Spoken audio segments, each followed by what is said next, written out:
Less than 24 hours ago, I was at the Town of Hempstead Hall, where I'm a resident, sitting and listening for a scoping meeting for the lighthouse, Charles Wang and Scott Reckler's project to transform, as we say, the Nassau Veterans Memorial Coliseum property and the 72 acres of asphalt that are around it. And all I could think of while trudging through that meeting, and it was a pretty good meeting, but a lot of complaints were heard in addition to a lot of praise, and it just seems like the project's dragged on and on way far too longer than it should have ever been. All I could think of was those poor people of Baltimore. How did they get by? How did they get by with not just driving up to an Orioles game 5 minutes before the game and going to watch the game and then leaving the game right after? You know, how did they, I don't know how they live with themselves. What are they missing by not having the experience that we've had at the Coliseum for the last few years?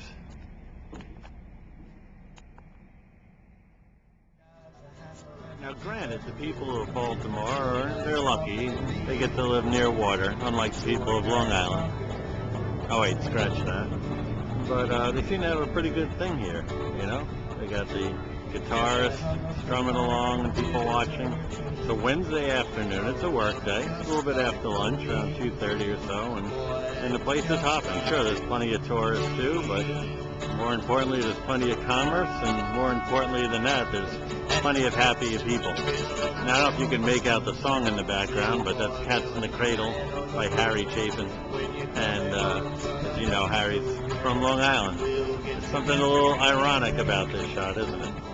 Anyway, the Inner Harbor of Baltimore is a pretty neat place, and it's where a lot of people come before they see the Yankees play a home game against the Baltimore Orioles.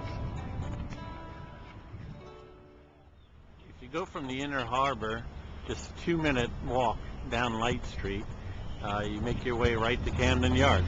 Everything is right here. And as you walk down Light Street, it's Oriole flags all over the place, and people selling merchandise, and what happens is it builds a sense of community, because on the way to Camden Yards, there's even a Methodist church, and even they get in the spirit around the time of the Yankees. Don't know if you can make out the sign, but it says, "May God bless the O's and maybe the Yanks. For those Red Sox, Lord, how can we give thanks?" And then you make your way down to Camden Yards. Now think about it, folks. We live in one of the most expensive places in the world.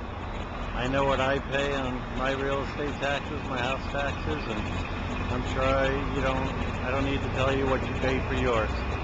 And yet, well more than a decade ago, the city of Baltimore got together, figured out what might work.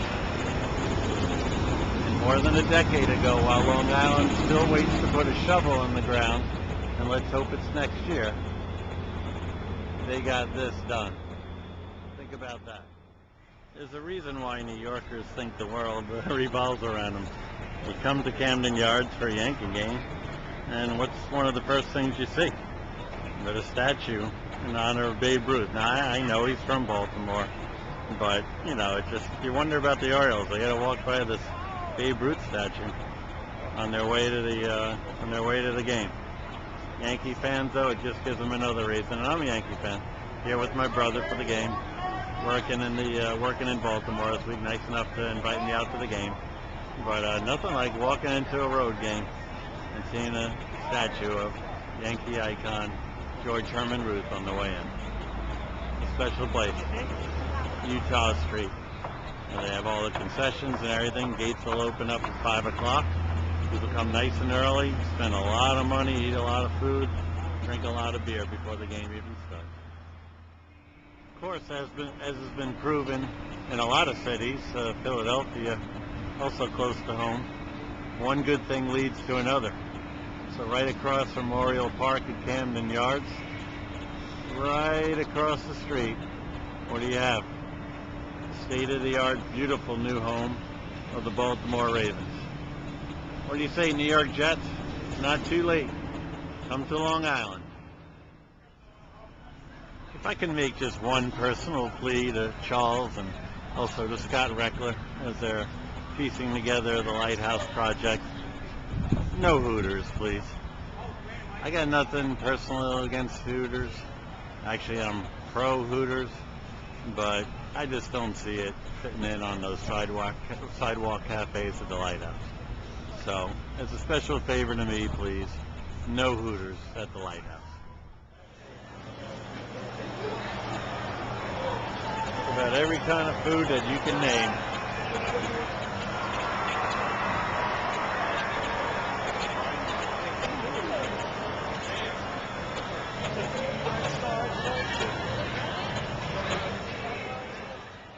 When they first built this place, it was packed all the time. Didn't matter who they were playing. But now that the Orioles haven't had a good season in over a decade, as you can see, even though they're playing the Yankees, and there was some discounts tonight, there's still plenty of seats available.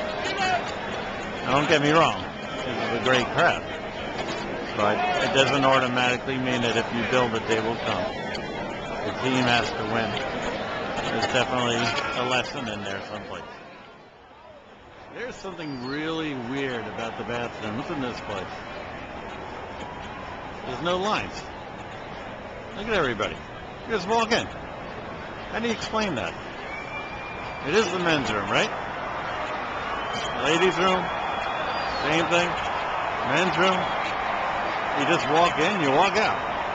I was at the Springsteen concert at the Coliseum a couple of months ago. People were missing all of Jungle Land and more, just going to the bathroom. But there's just no lines here. Gotta love it. Looking forward to that part of the Lighthouse. And in the end, Andy Pettitte, Jabba, and Mariano get the job done. 4-2 Yanks. I know you can't see that scoreboard, but you get the point.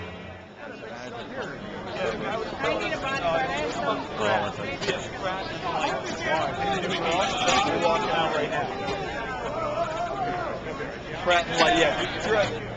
Give me your Pratt and Howard.